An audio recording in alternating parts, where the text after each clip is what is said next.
Hi everyone, welcome back to another episode of Spectator Sports. I have a very special guest with me today, my good friend Dominic Williams. He is from my high school. We go back since 2009. If you remember, he was on the pod earlier this year, and it's kind of coming in full circle now. We talked about the off season before, and now we're switching gears to previewing some part of the NFL season. So, Dom, if you don't mind giving a little introduction, and we can get on with the podcast. Yeah, and I just want to say thank you for having me here. I really appreciate the opportunity.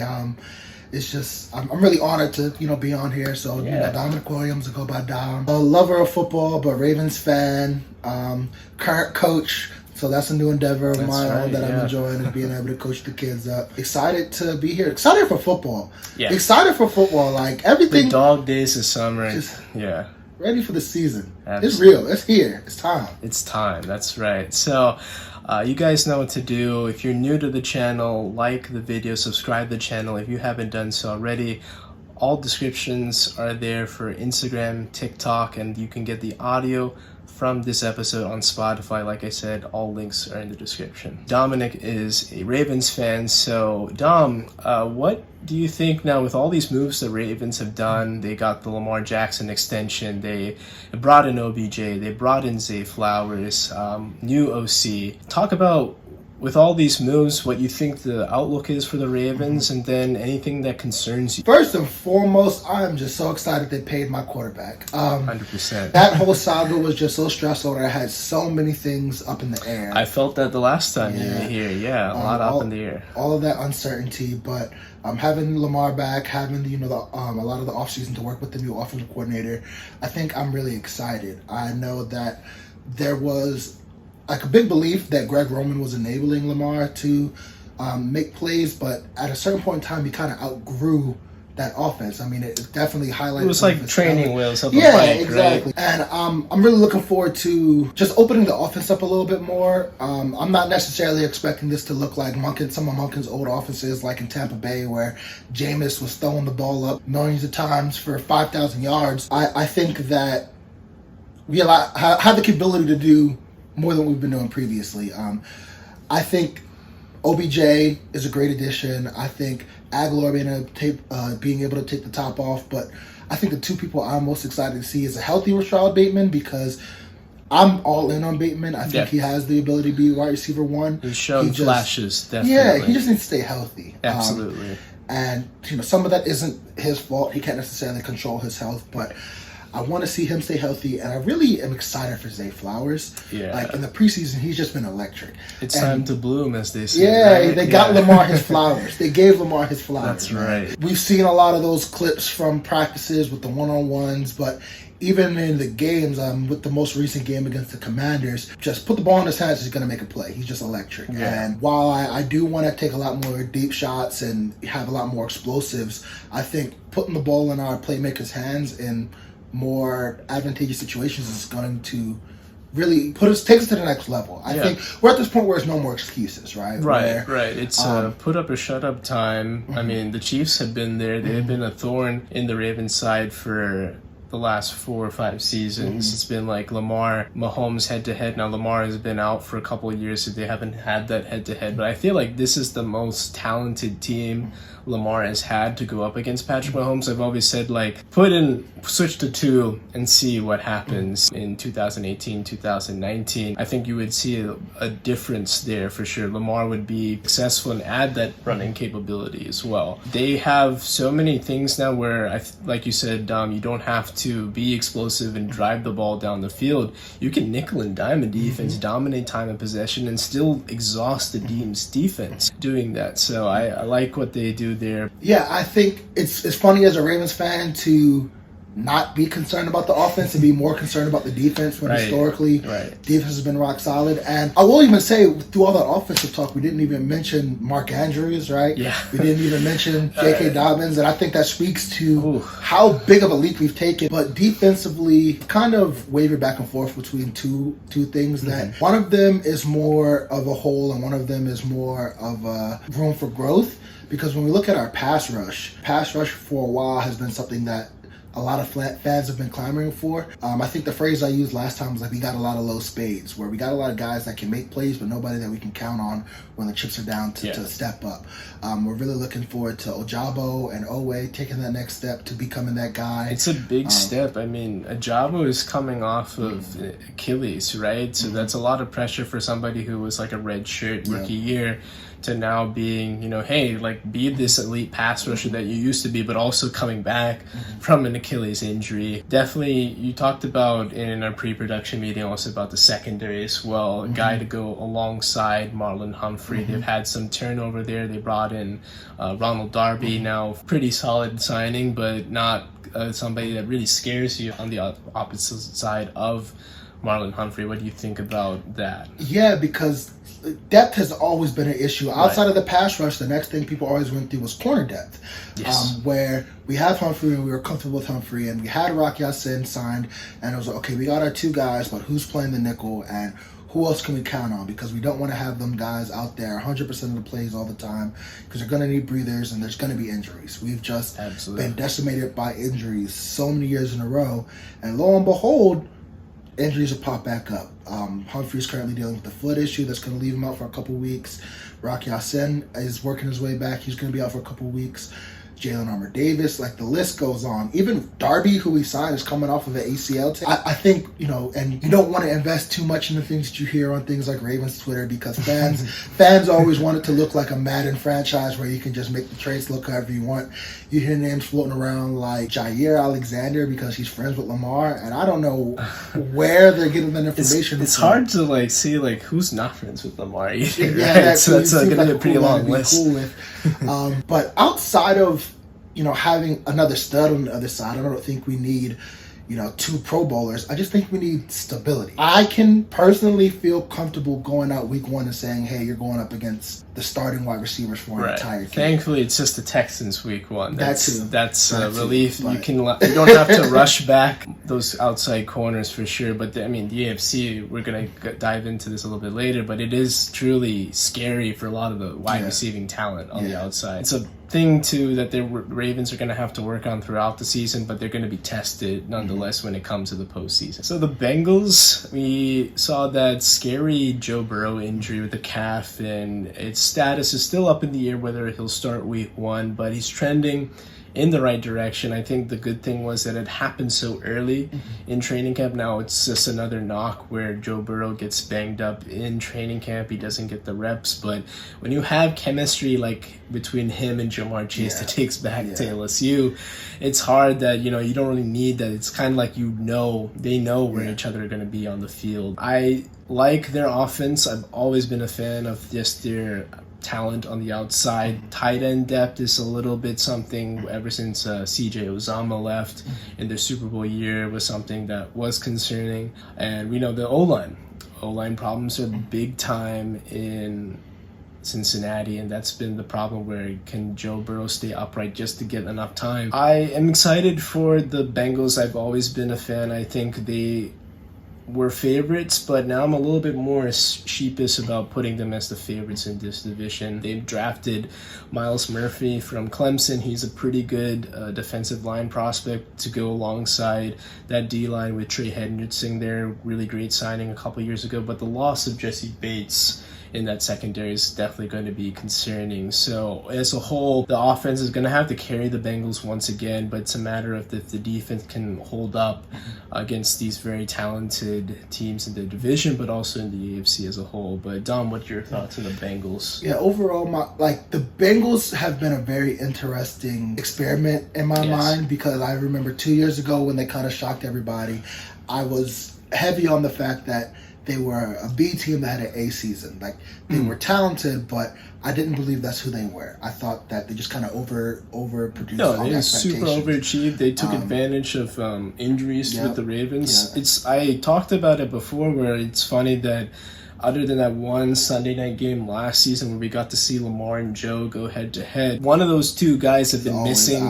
And last year when Lamar was there, the Ravens came out victorious, and then it's kind of flipped ever since. Now, the Bengals did have injuries. They had O-line issues. Jamar was out for a decent chunk, but I felt like the Ravens losing to Lamar bends the scale in the Bengals' favor, and they just beat the Ravens by the skin of their teeth in that playoff game. I don't want to talk about that playoff game. That fumble hurt my heart, man. Sorry. I think last year, to me, they solidified themselves as a good team. Right? Yes, they replicated. Yeah, I was like, okay, you know what? I can't really count them out anymore. But coming into this season, I kind of expect them to take a step back. Not because I don't think they're talented, but just because there's always going to be some regression back to the mean. They're always like, it's hard to maintain dynasties. It's hard to like seeing things like the Patriots of previous years and like the Chiefs of nowadays. That's just not something that we see often. So I'm kind of assuming we haven't seen a back-to-back Super Bowl winner in about 20 years almost. Yeah. While I don't expect them to, fall out of the playoff race or anything like that, I'm not as confident that they're going to be competing for like the number one seed as they have in the past. Offensively, the whole Joe Burrow thing, he's never had a preseason. He's always out there in the preseason, but the offense is just so explosive. They have 2 number one receivers, because Higgins can be a number one on maybe like 28 other teams. Yes, absolutely. And Boyd is great. He's a 3, but he's probably a 2 in a lot of offenses. And the whole Mixon situation has started to get... It's been resolved on one end, because it's their last stand, I think, though, right? Because, these running back issues have been all around the league, and now Mixon did get his, I would say, what is a running back's bag, but I think now with cap issues that Burrow's going to get his bag. Now, then Jamar is going to come up the pipeline. There's going to be people that need to get paid, and then unfortunately, just the way the cap room works and how the culture is now, running backs don't get paid. I think in a cap casualty situation, it will be Joe Mixon having to find his way out of Cincinnati. Even outside of the cap and money issues, I feel like the team has him behind because of his off the field issues. I think he had just recently settled out of court for his off the field issues, and there was a long standing lack of support from the team where they were kind of like, our plan is to hopefully have him here, but they didn't actually seem like they were invested in him being there. Right. So I think the tune is starting to change now that the legal stuff is starting to go away, but long term, I don't know if he's going to be there after this year. If they really plan to have him here. It's not like they've drafted his replacement or anything. They'll let Samaje Perine walk, but I also don't know. Like, he's still a great back, but do they really want him there as a part of their future? So offensively, how is that going to gel with things? Defensively, while there's a lot of changes, I think Anarumo's a great coordinator. I think that he always finds a way to draw something up. They're always going to be competitive. Like when you have Jamar Chase and Joe Burrow, that connection, that offense is going to put up numbers and the defense is going to be able to hold their water. But I'm just wondering, are they still going to be in the same echelon as people like the Chiefs and the Bills and hopefully the Ravens this year? I just think they might take a step back into that B tier, but still be a good team. Just the competition of the entire conference, like it's a dogfight just to get out. I think like a team that is the 8th or 9th seed, they could be a wild card team or even win a division in the NFC. That's how unbalanced it is in between the conferences. So it's not a knock. It's not to say that the Bengals are even a worse team. If their record reflects that they've taken a step back, you can say that, okay, they've won fewer games, but the competition's elevated too. So that's going to be a true test to see how not just the Bengals, but any AFC team really gets out. There's only 7 spots, and there's like 11 only to 7 12. spots. Only like 11 to 12 of the people of the conference is capable. Right. I mean, so somebody's going to miss the playoffs. Unfortunately, yes. Let's talk about the Pittsburgh Steelers. Last year, they take Kenny Pickett. He made some nice strides towards the end of the year. This Pickett, George Pickens type of combination now has been gaining a lot of steam this offseason. We saw some flashes in last season, but also in this preseason as well. And now the defense as a whole is going to be kind of back as one collective unit. TJ Watt is going to be healthy, at least coming into the year. Him missing that early chunk was a huge blow to them, and that kind of derailed whatever momentum that they were trying to generate early on. And then the O-line has improved as well, because when Najee Harris was there, I mean, we questioned his ability as a back, but it's also just like, where can you go if there are no holes as well? So the Pittsburgh Steelers, I think, are a team that have made some improvements. Absolutely. Now it's a question of, can they even get into the dance in the AFC? Because they're going to be really talented, and Mike Tomlin has yet to have a losing year with the Pittsburgh Steelers. So 9-8, I think, is definitely a good prediction. Whether or not it's enough to get into the playoffs is another conversation. I think like Tomlin is always in the consideration for being one of the top coaches of the league. Like he just always, no matter what he does, they're always going to find. He'll be a first ballot Hall of Famer. That's without question. The funny thing about Pickett is I didn't believe in him as a talent, but it's hard to count him out. Like, he just gets the job done. He doesn't look terrible, in my opinion. And I really didn't think they were going to invest in him. I thought they were just going to kind of see where he goes, see where he develops. But it seems like they're all in on Pickett.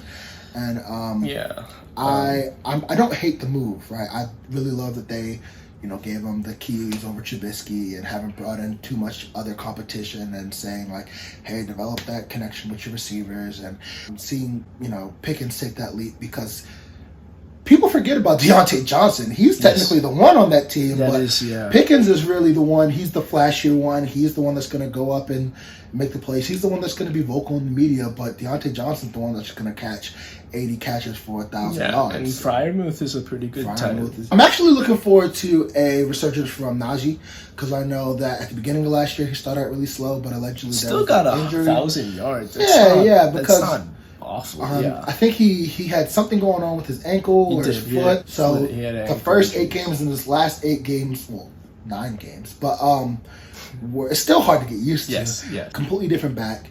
And I really think that he is still going to be the foundation of that offense. I really don't expect them to, become an air raid team or anything like that. They're the Steelers, right? And I think Najee can still be one of the more dominant backs. He hasn't been getting a lot of press lately.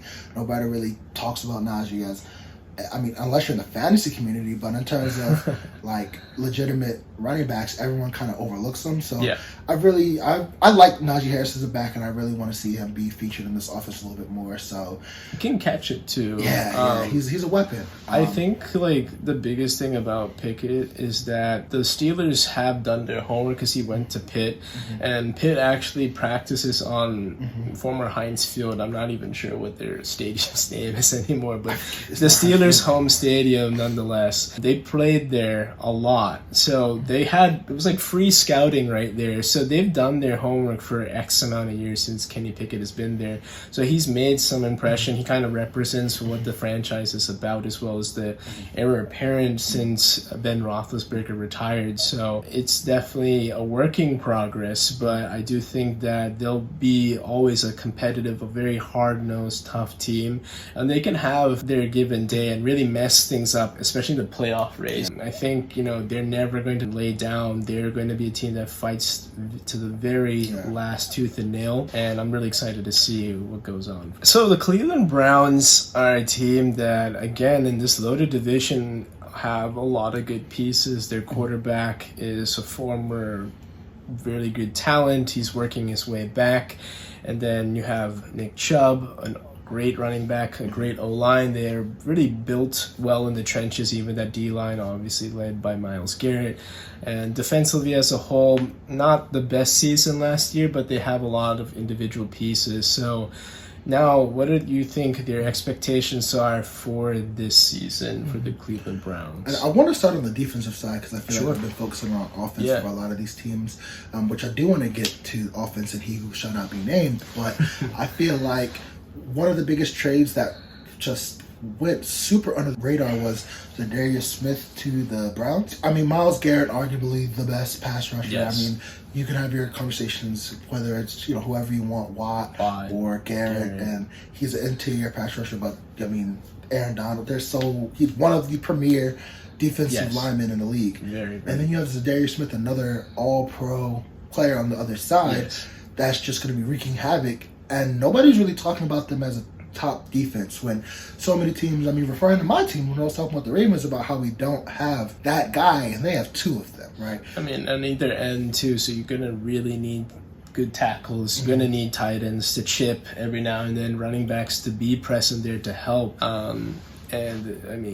God bless the teams in this division that have to play him twice a year. Like, that's a lot to game plan for, because I mean, the biggest thing that we look for pass rushers is wrecking a game, and both of these guys can do so. Zadarius Smith flown under the radar, but he's been very, very good. Yeah, but offensively and defensively, the Browns have always felt like one of those teams on paper. They seem like a Madden team. They just seem like you put these pieces together and they're something like that mid-80s overall. Like something but good really should come out of it, right? Yes. Defensively, I'm looking at a player like JOK, Jeremiah Owusu-Koramoah, where came up the draft as just a physical talent, but just hasn't produced, right? Just hasn't taken that leap, and I think we're going to year 3 now, and I think having that defensive line get a lot of attention might allow him to flourish.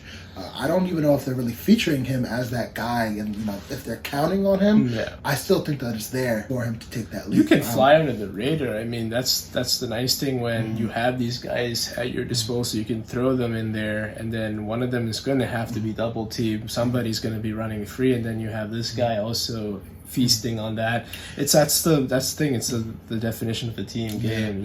You open things up for your teammates. And I want to make sure that I'm remembering correctly, but I'm pretty sure that there's another young player, Grant Delpit at safety, I believe, is coming back. Yes, he's had injury issues before, but I like Grant Delpit as well. He's a former LSU alum. I'm really looking at those two, not necessarily be like the anchors of the defense, but I think if they take a leap, that takes this team over the top. Like we talked about with the Ravens, is that they're like young players that coming off of injury issues like Ojabo, and now we're hoping that they can get back to what they used to be, at least in college and earlier in their careers. Offensively, one of the things that really had me confused was what they were doing with the wide receiver room, because I really love Amari Cooper. I think he's been underrated for a while. I mean, still very productive in that last year with Cleveland. But they keep bringing in people, and I'm just not sure why, because it seems like, where's the ball going? Because I'm pretty sure they brought in Elijah Moore on the Jets. Yes. They drafted David Bell last year. A lot of these players are younger players that need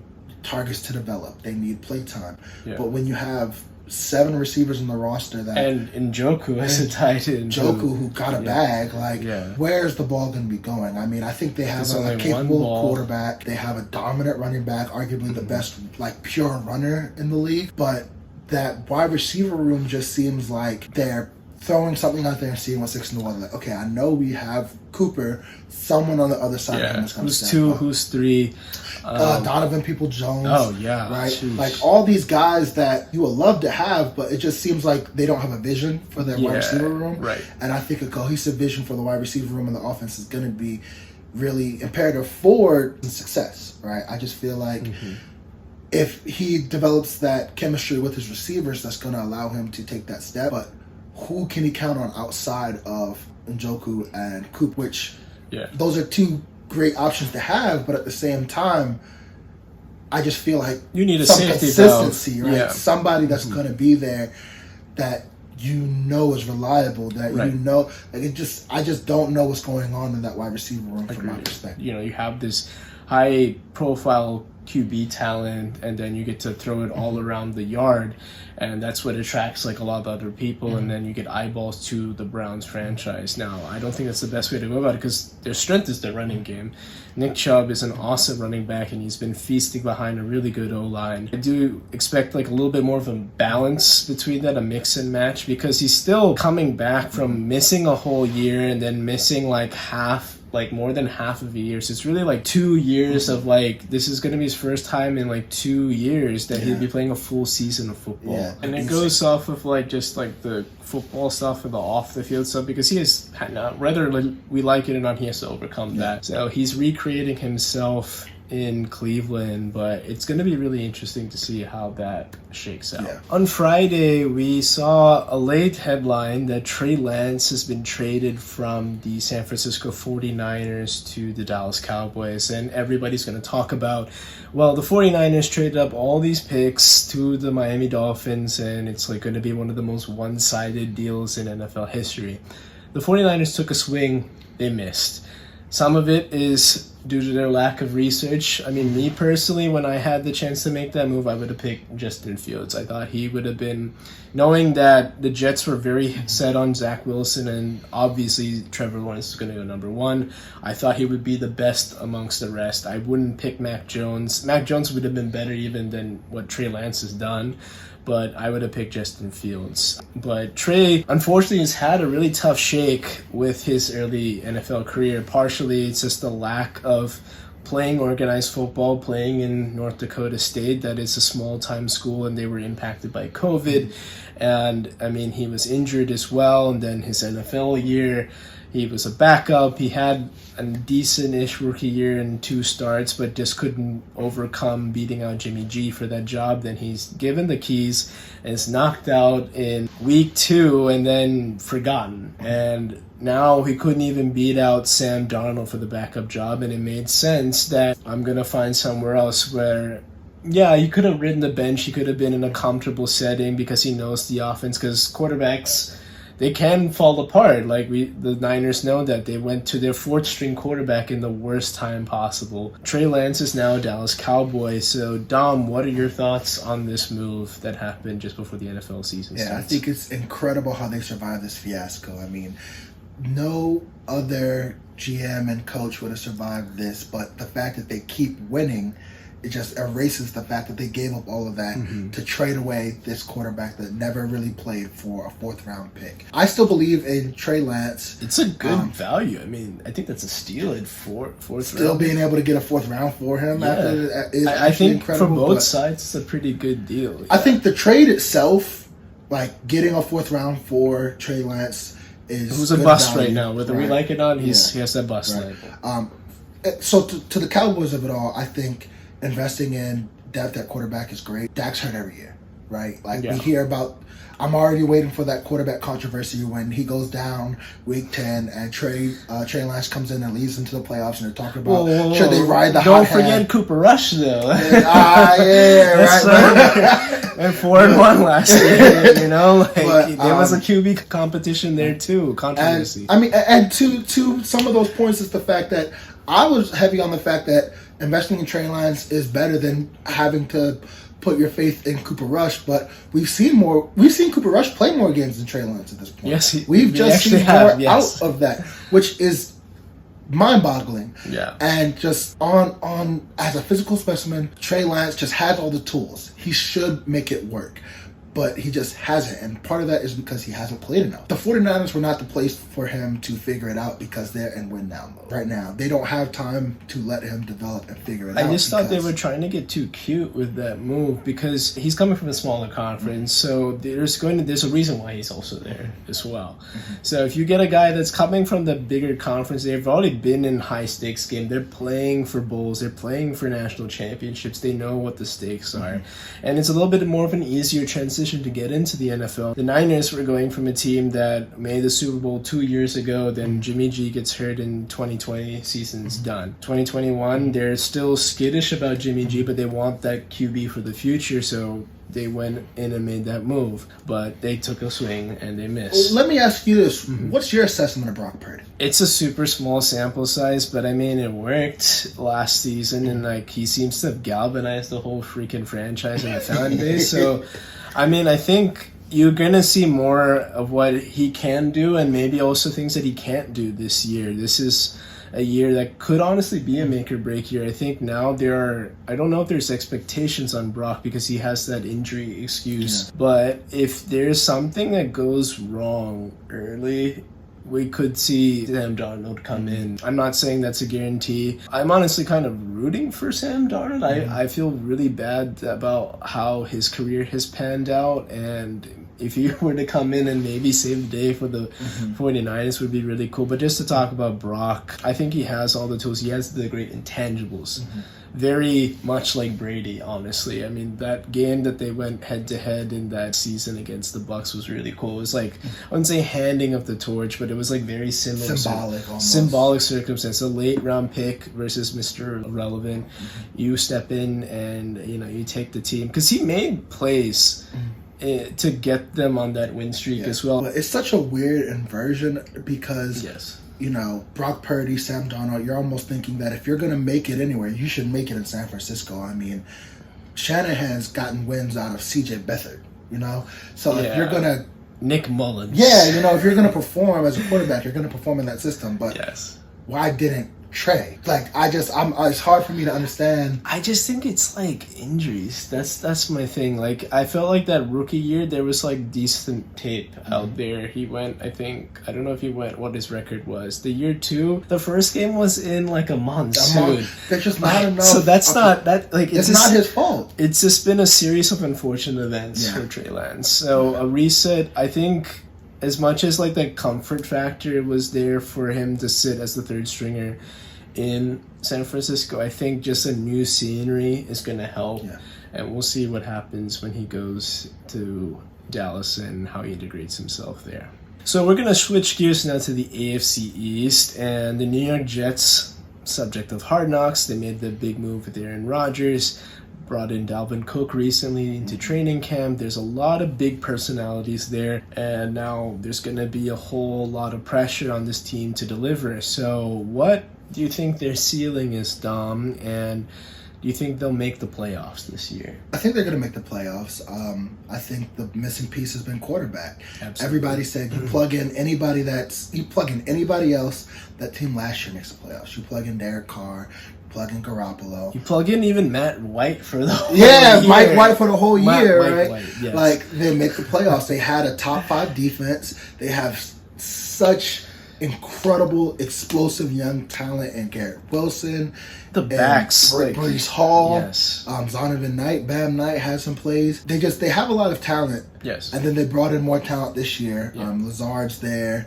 And that's Rodgers' safety blanket a little bit. But people are talking about comparing Garrett Wilson taking the leap the same way Davante Adams did, which I'm not necessarily sold on that. That's but a huge leap. While they're different players, I think in terms of ability to produce, I don't see why Garrett Wilson can't be an All-Pro, right? Because you put the ball. I just seen him make so many plays. It's just how often was a quarterback put in his hands to make plays? Yeah.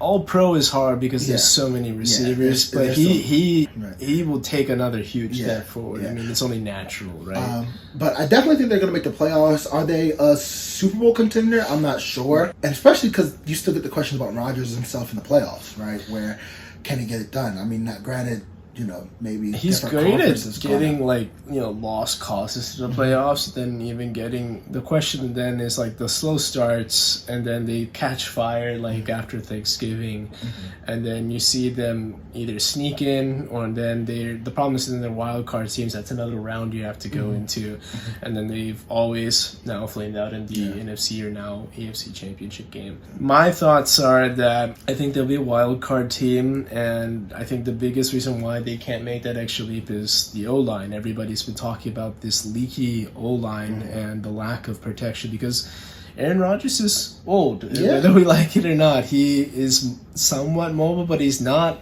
going to be running all around like Mahomes is, right? Those hits accumulate, and he's the best at throwaways and escaping hits. But I'm worried that there's just going to be that one time some guy misses an assignment, he ends up on his back, and then season derailed. So it's really hinging on that O-line to protect him, and then just opening up lanes for these very talented backs, because Breece Hall, I think, will be slowly coming back as Dalvin Cook will get some carries, and even Michael Carter, I think, it'll be in stages. You'll see more Michael Carter in the first half, and then he'll get phased out because they know that the season's a marathon, not a sprint. So again, a lot of great individual pieces, and it's the question of if things go off the rails quickly.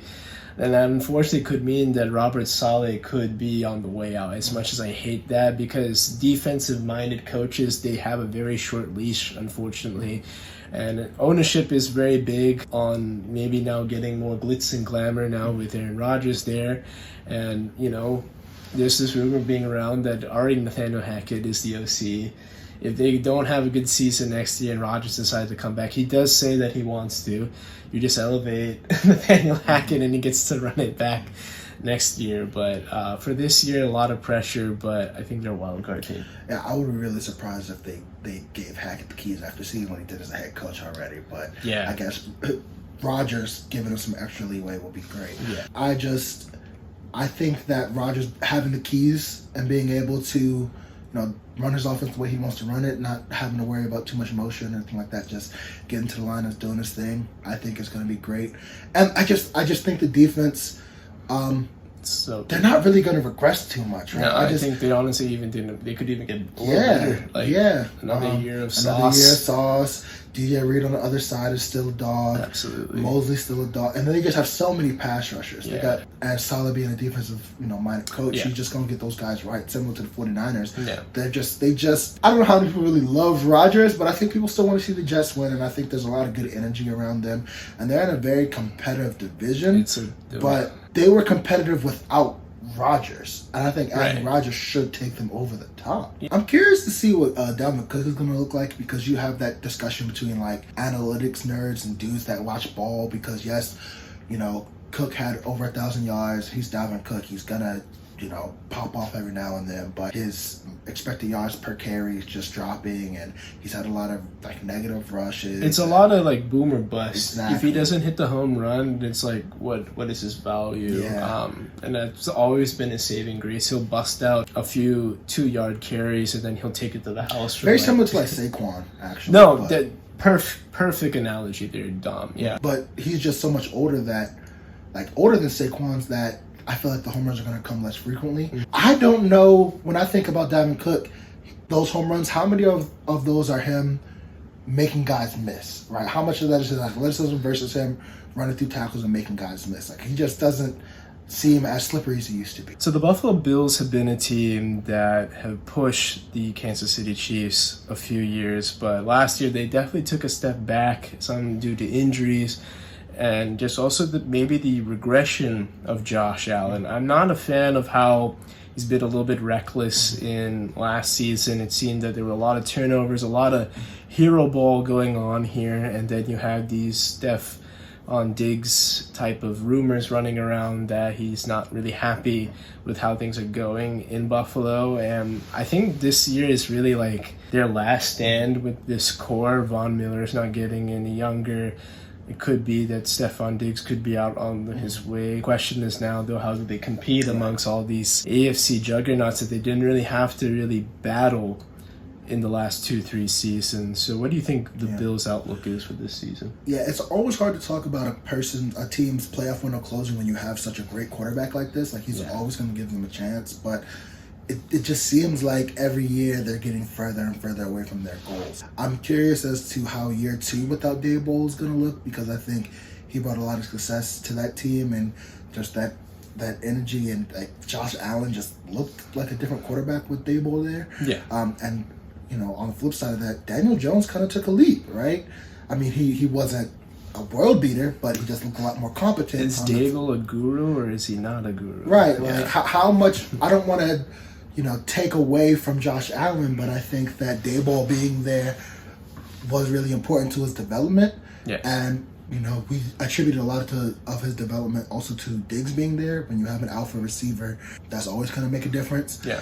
But it's also curious to see that conversation around that offense, because preseason last year they talked about how that's one of the top offenses in the league, but now you're hearing all this about how they need help on the other side of Diggs, and they need help in the running game. Gabe didn't take that lead that a lot of people, expected him, because he had that super epic game against the Chiefs in the divisional round. So he thought, well, if that's what he can do, that's a ceiling. Easy, guy that you can slot in right next to him, he'll take that leap. He had injuries last year that probably didn't help, and then, I don't know, maybe he's just not a guy. Other than that vertical route, we haven't been able to see too much in his route running ability. But I did hear in training camp that Stephon vouched for Gabe Davis, saying that he is taking a lot of steps forward. So I think we'll see a different Gabe Davis this year that will definitely take some pressure off of Stephon Diggs. I really want to see how the running game develops. Same. Its balance is just a missing piece. The running game has been Josh Allen, and that's not good for his body. Yeah. And he's a big dude, right? He's a tank, and he can run and put a shoulder down, but that's not necessary. Let your throw your backs into that fire. We talk about Lamar, Justin Fields, Jalen Hurts, getting down, Kyler Murray getting down, protecting himself, but Josh Allen's running around like a crash dummy. Well, it's like he's a guy that I think was very similar to Carson Wentz. Wentz played in this division where he could run over everybody, and he is a big guy. But then their games are very similar, and I think Josh has hit that ceiling that Wentz never did, and he's become more of a positive light than what Wentz has been. But it's very similar to where you want to run over somebody, and that's not the way to do it. Now you want to get down, you want to slide. The lack of, you draft Cook last year, and I thought he was going to get more carries, but that didn't really work out. This year, I think he will, because Devin Singletary isn't there. I think that's just an extra piece. So hopefully that works out, because they desperately need to have a little bit more of a balance, because I thought last year what the big mistake they didn't do was trade for Christian McCaffrey. If they traded for him instead of the 49ers, I think that was the missing piece to take them to the next. And they've also been rumored to be in the JT sweepstakes as well. They went after Naheem Hines, and they did that, but he's out now for the year.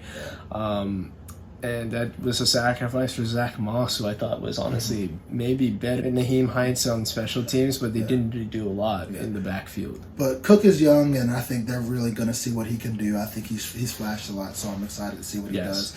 But people talk about Josh Allen needing to take away some of that carelessness in his decision making. I've always been a big advocate of risk taking, because especially when you have somebody like Diggs on the outside, give him a shot, right? The big plays come with the risk. It's calculated risk. That's my thing. I don't think there's a lot of processing sometimes on some of these reps that we see. It's going straight. It's just I'm going to trust my big arm, and I can zing it through this window because I have enough muster to get there, and it doesn't, that zip isn't there. Yeah. It's almost as though if that running game develops, we're going to need to see less of him taking those risks. Absolutely. They're not going to be in situations where he has to do it. It unlocks everything, because then safeties have to come down in the box, throw up a pass that's right over that safety's shoulder, and then, Diggs is taking that thing to the house. But in terms of help, again, the help is always talked about getting him some more receiving options, but we don't care about his need for better blocking, right? Because the O-line has been glossed over. Yeah, I think that running game being incompetent is because there haven't been holes for him. I think that who's the guy that got shipped out, the running back? Because Singletary, right? Yeah. Singletary wasn't a scrub. I mean, he did what was told of him, but there wasn't a lot of places for him to go. He wasn't dynamic. There wasn't a lot of holes for him to even get through. He wasn't a dynamic back, but they also didn't give him a lot to work with. And Josh Allen just was a lot more capable of making something out of nothing than he was. But also, why was there so little for them to work from in the first place? Yeah, and they've gone a little bit of the opposite mentality, where they don't invest a lot in the trenches. It's kind of like a Seattle Seahawks format, where their D-line historically has been getting run over a lot. I mean, the Bengals ran over that D-line, and that's partially due to Von Miller not being there. I think Von being back will help. They did also try to bolster that D-line in the offseason, but it was a very overall quiet offseason for the Bills, who got really exploited at home last year against the Bengals. Again, it's an arms race. I'm not too high on the Bills this year, because I think now their window is closing, if not closed already, but we'll see what happens for Buffalo. So the Miami Dolphins, they have made some more moves. Now the question is, will Tua be available for the entirety of the season? The last year it was a little bit derailed with those concussion problems, and it's not even just whether or not he can fall correctly, it's just that if he can avoid some of these hits, and hopefully he's ready to go for this season. He's looking a lot more, I would say, thicker. It's not Ryan Clark roasted him for his body type. That was out of pocket. Yeah, that was really out of pocket. I felt like there's a line, and then of the first few comments, fine. But then he just kept going with the bit, and I'm like, oh my goodness, and we got Swagoo wheezing over here. That was extra icing on the cake. Unnecessary. He apologized for it, so we won't talk too much about that. But Tua needs to be healthy at the end of the day, because this offense is just so loaded. It's basically 49ers East in Miami. They have some of the fastest guys you'll ever see, not even just Tyreek Hill and Jalen Waddle. Raheem Mostert is very, very fast back. A-Chain. I mean, I did hear he got dinged up, but I hope he's going to be ready to go for the regular season, because that's another piece there. Like, they do another thing like running back by committee. They traded for Jeff Wilson. I think that's a loaded team, and I honestly have them as my favorites to win the AFC East, because defensively they still have a lot of great pieces, and as long as Jalen Ramsey's available for December onwards, and I expect the Dolphins to be competitive football at that point in the season, as long as he's ready from that point onwards, this Dolphins team would be dangerous. They have the pieces to get into a high stakes scoring situation with the Kansas City Chiefs, and then they have potentially a defense that could bother them. Absolutely, just depends on where the setting could be for Miami. It's hard for them to not be competitive when that offense is just so explosive. Like, Tyreek Hill and Jalen Waddle can take a screen to the house on any given. I mean, anytime they touch a the ball, slant it can be a touchdown to the house. I remember that play last year. It was like a fumble that Tyreek Hill was able to house, and it was like, how did you even calculate a that? Rugby scrum turns into a touchdown. But a lot of defenses, while they're always going to get theirs, a lot of defenses were able to disrupt a lot of their passing concepts and timing towards the end of the year. It just seemed like they just figured them out more and more. Vic Fangio being there too is going to be good. No, he didn't make it as a head coach, and that's fine. But he was a hell of a defensive coordinator, and I think that's the comfort, or that's his ceiling in terms of coaching in the NFL. Now he has a lot of great pieces to work with. I felt like he had some pieces in Denver, also just never had quarterback stability. That was probably to his downfall out in Denver, but now he's back with a very talented squad. So I think as him being responsible for the defensive side of the ball will be big dividends for Miami.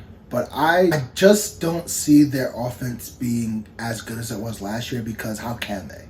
Like, I just feel like, again, there's always going to be some level of regression, in my opinion. I think, yes, Tua staying healthy is really important, and they're really productive when he's out there. But at the same time, Tyreek Hill almost broke the receiving record last year. You can't count on a record-setting year every year. I feel like Jalen Waddle took a step, but every year, how extraordinary can they be? And I think teams are starting to, while you can't stop a bomb against the fastest team in the league, they're a lot more aware. There's more tape. There's more tape. Exactly. Now. So you can counter this. The timing routes are so important to that offense, and a lot of teams have been disrupting their timing, which has made Tua process slower. And I guess those tight window throws have never been his thing. And I think they still aren't his thing, and I think that he's just gonna have to overcome so much more. And I think he's gonna get, and that means he could get hit too, right? So he's gonna have to, stand in and be able to take those hits if they come his way.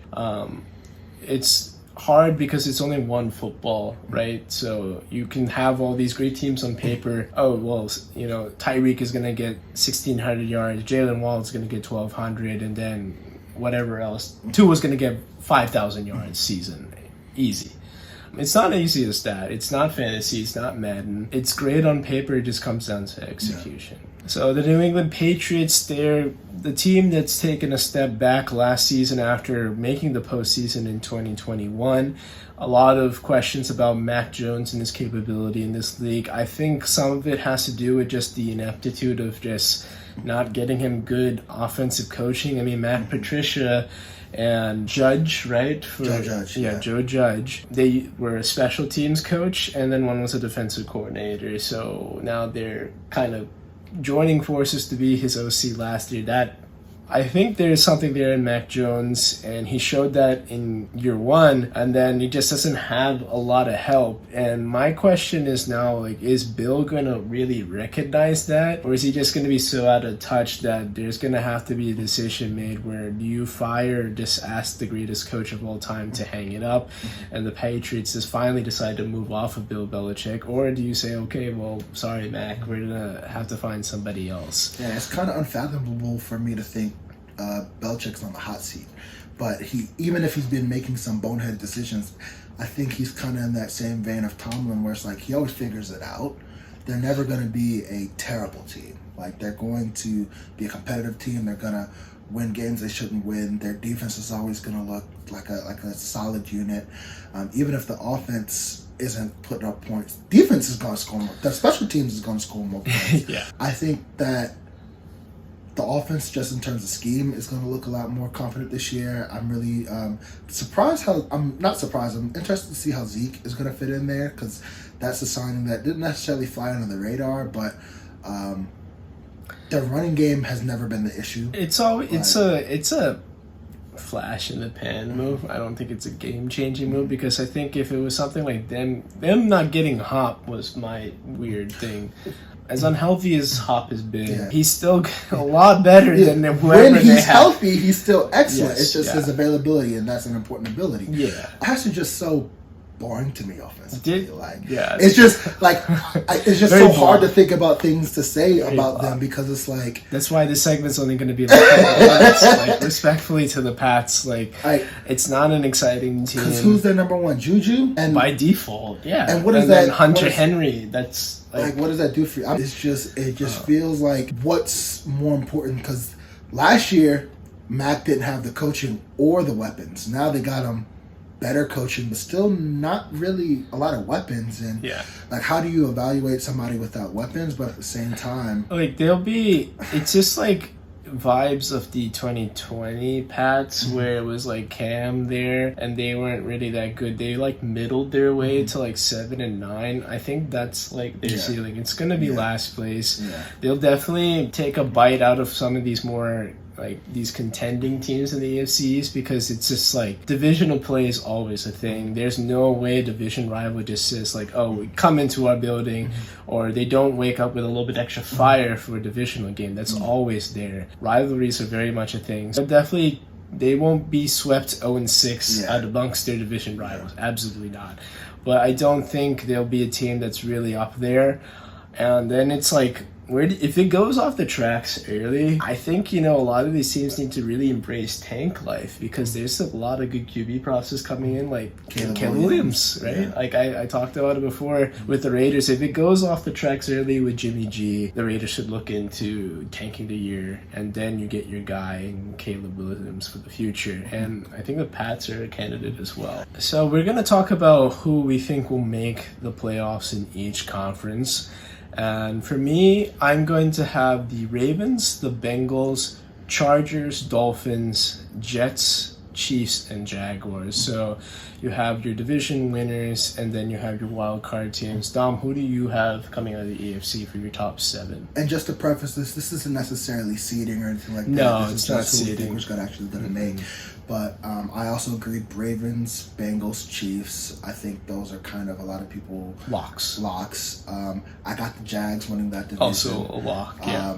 I got the Jets, Bills, and I got the Browns making the playoffs. I guess I wouldn't say bold prediction, but like out of left field kind of deal is like me. I have the Bills out completely from the playoffs, because I think, like I said, their window has closed. Not too confident in Josh Allen's ability to adapt and process things. A lot of limited weapons outside of Stephon Diggs. The defense, secondary-wise, I think has improved, but like that D-line has always been a team that can get run up and down the field on.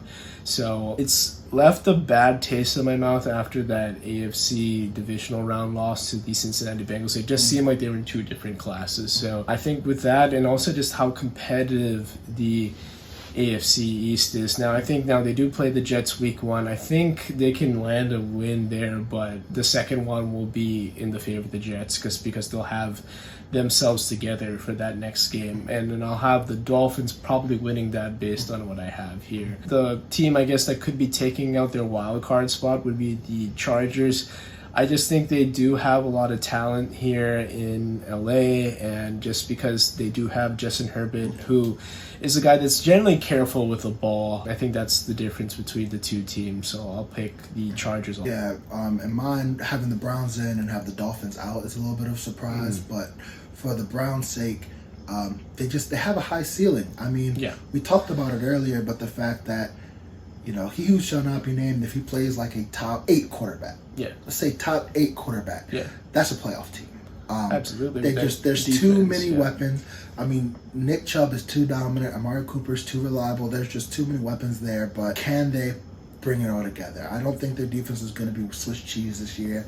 No. And I think just having more reps, having more game time, having more time around the team, the facility, is going to be really important for the quarterback. And I think having that allows them to be as competitive as they should be. Yeah. The Browns have been mentioned as a competitive team for the last 3, 4, 5 years, but they just haven't been able to realize that, and I think put up or shut up time. They paid that man that money to show up and be a top quarterback, and I think he has the potential to do that this year. And in terms of the Dolphins, one, that division is a wasteland. I just think like somebody's going to have to lose games there. Yes. The Patriots is probably going to steal one, and I also think that I feel I'm not all in on Tua. He produced, and it's hard to argue against numbers. It's the durability factor that. Right. Like, while it is hard to argue against numbers, I think that a lot of those plays were more on the receivers than they were Tua, right? I just feel like they made him look a lot better than he was, and I think that it's less like he's going to turn into a pumpkin, but I think he's just going to look like what he is, and what he is isn't a playoff quarterback in my opinion. Yeah. NFC. So for me, I guess the locks would be the Eagles, Cowboys, and 49ers. Those are like top 3 amongst the pecking order. And then somebody has to win the NFC South. So I would say the New Orleans Saints. Then wild card teams would be Seahawks, Lions, Vikings. Actually, the Lions would win the division, in my opinion. What about you? Who would make the NFC? Yeah, the locks, Eagles, Cowboys, 49ers. And then the adult in the room is the Saints, unfortunately. I think the Lions are gonna do it this year. I'm actually thinking that the Commanders, I think I like Howell. I think I like the enemy being there. I think that's gonna be a big culture shift. I think getting Dan Snyder out, I just feel a lot of positive energy for the Commanders. Yeah, I mean, they're showing it. Ending our streak of preseason wins. And then true. the Seahawks, I think the Seahawks they're good enough. They're better than last year's Seahawks, and I think that gap between them and the 49ers has shortened a little bit. It's still the 49ers division, but the Seahawks will still be a pain, and I do think that, they got swept 3-0 last year. They'll take a bite out of that 49ers win-loss schedule, probably split their meetups next season.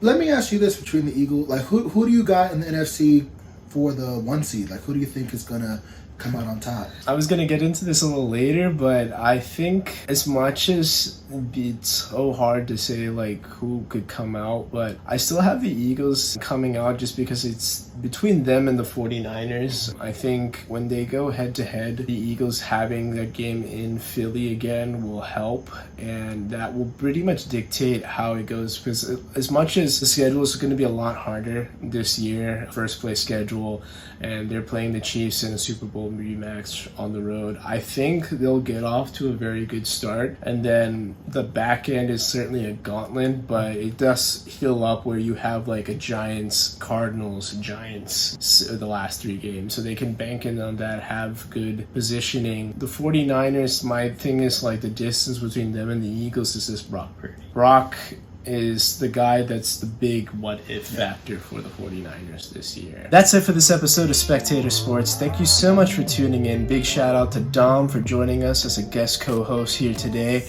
Really appreciate his contributions to the podcast. Also, big shout out to Joey for editing this. Greatly appreciate it. And if you're new, you guys know what to do. Like this video, subscribe to the channel for more. You can get all links for audio for Spotify and Instagram and TikTok in the description. And until next time, I'll catch you then.